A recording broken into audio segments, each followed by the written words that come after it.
Thank you, Mr. Chairman, and gentlemen, thank you for being here today. Thank you. We must look to transition to a new counterterrorism architecture in the region to continue to degrade al-Qaeda, ISIS, and other terrorist groups and prevent their ability to attack the homeland. CENTCOM Commander General McKenzie recently provided the committee some assurances that such a counterterrorism posture in the region was possible, but cautioned that it would reduce the capability with longer ranges and heightened risk, and will require greater resources. States and coalition forces will physically transition from the country. International support. A complete withdrawal of U.S. troops will make it much harder and more expensive to effectively support our Afghan security partners. Over the horizon, counterterrorism does not work. General McKenzie, the CENTCOM commander, testified, quote, "The ranges will be greater, the resources will be greater, the risks will all be greater." And, Mr. Helvey, would you begin, please?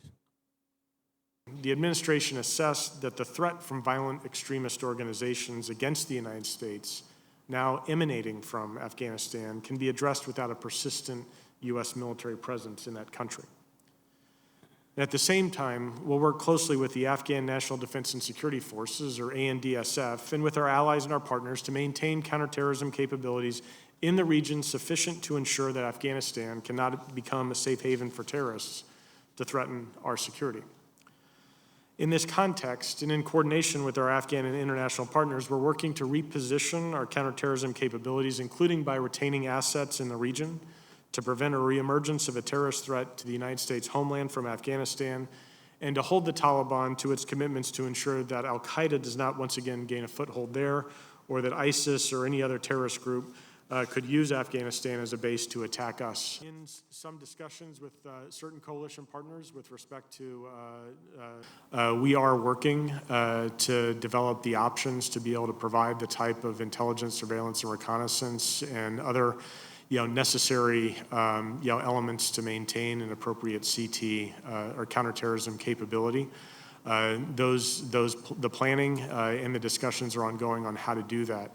In the interim, I would note that we do have significant capabilities that are resident in the Persian Gulf region in the Middle East. That obviously creates time and distance between there and any type of operations that we may need to undertake. And we're looking at options that could be closer in within the region. Assuming that these problems are very real, and I don't think anyone's going to deny that. Can we successfully and continually combat threats posed by the Taliban, al-Qaeda, and other violent extremist organizations via over-the-horizon operations?